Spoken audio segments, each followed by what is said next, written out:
त्याला माहित नाही की मी काय बोललोय आणि कशाबद्दल बोललोय. तो इंग्रजांचं नाव घेत होता.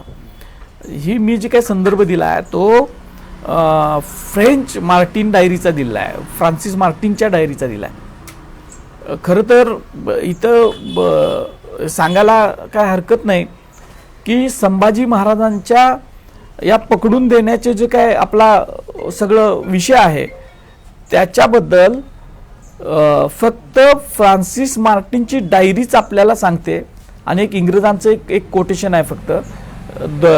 पण त्यावेळेला अनेक परकीय लोकांच्या वखारी आपल्याकडे होत्या, अनेक व्यापारी होते. त्याच्यामध्ये डचांचा उल्लेख आपल्याला अजून उजेडात आलेला नाही आहे, पोर्तुगीजांचा उल्लेख अजून उजेडात आलेला नाही आहे. इंग्रजांच्या ज्या फॅक्टरी रेकॉर्ड्स होते ते नेमके याच वर्षाचे गायब झालेले आहेत. एवढंच काय तर औरंगजेबाचे जे अखबारात होते ज्याच्यामध्ये डे टू डे नोंदी असायच्या महत्वाच्या, ते गायब झालेले आहेत. फक्त या इन्सिडेंट्स बद्दलचीच कागदपत्र जगातल्या आर्काइव्हमधनं गायब कशी झाली याचा सुद्धा शासनानं एक कमिटी नेमून शोध घेतला पाहिजे आणि मग त्यावेळेला मार्टिनच्या या नोंदीचं महत्व आपल्याला समजून येईल. बायोलॉजिकल फादर ऑफ शिवाजी हे तुम्ही का सांगत नाही असा त्यांचा आरोप आहे. ते अत्यंत घाणेरडं आणि विकृत जेम्स लेननं जे लिहिलेलं होतं तेच परत यांच्या मनात आहे. तो घाणेरडा उल्लेख आम्ही का करावा वारंवार? ज्या वेळेला सांगायचं त्यावेळेला खुलून सांगितलेला होता लोकांना समजावं म्हणून. आता ते इतकं घाणेरडी गोष्ट वारंवार सांगावी अशी या भावना, या नालायकांची भावना आहे, ती आम्ही सांगणार नाही. कारण तो इतिहास नाही, ते खोटा आहे. शिवाजी महाराजांची, जिजाऊंची चारित्र्य हनन करण्यासाठी ज्या गोष्टी आहेत त्या वारंवार आपण सांगू नयेत एवढी सुद्धा अक्कल या लोकांना नाही आहे. म्हणजे त्यांच्या मनात काय आहे हे आपल्याला त्यावरून दिसून येते. किती मराठी एक व्हायचं ते व्हा, आम्ही ब्राह्मण तुम्हाला ताकद दाखवू, यावरून त्यांना नेमकं काय सांगायचंय, काय वाटतंय तुम्हाला? आता ते मराठे किती एकत्र व्हायचे आणि काय करायचं ते मराठा समाज ठरवेल.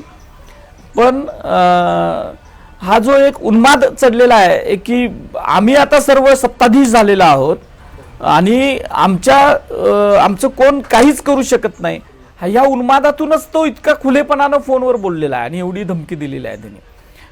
आणि त्यामुळं मराठे जे आहेत, मराठा समूह जो आहे ते याला ताकदीनं उत्तर देईल आणि ते कृतीतनं देईल एवढंच मला म्हणायचं.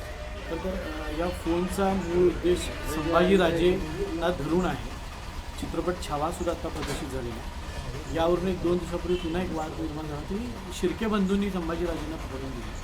या संदर्भातला एक वाद होता आणि दिग्दर्शकांनी त्यांची माफी सुद्धा मागितली. नेमका खरा इतिहास शिर्के बंधूंसंदर्भातला काय आहे आणि छावामध्ये मांडलेला आहे त्याच्यावर मी याच्या अगोदर सुद्धा बोललेला आहे की शिर्के घराणं जे आहे ते पहिल्यापासून स्वराज्यनिष्ठ होतं. शिवाजी महाराजांनी ज्या वेळेला शृंगारपूरचं सुर्वे जे होते त्यांना जिंकलं, त्यानंतर पिलाजीराव शिर्के हे 1656च्या मध्येच शिवाजी महाराजांना सामील झालेले होते, शिवाजी महाराजांच्याकडे होते.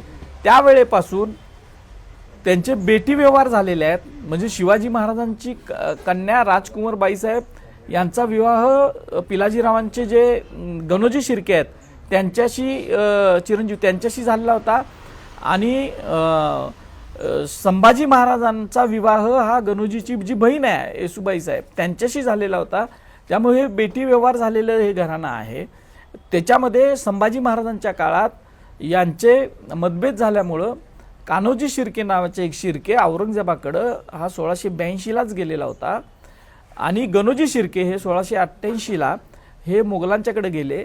पण या सिनेमामध्ये ज्या पद्धतीनं दाखवलेलं आहे की गणोजी शिर्के आणि कान्होजी शिर्के हे मुकर्रब खानाला कोल्हापूर ते संगमेश्वर पर्यंतचा रस्ता दाखवतात स्वतः मशाल घेऊन आणि तिथून परत संगमेश्वर ते औरंगजेबाची छावणी इथंपर्यंत घेऊन जातात.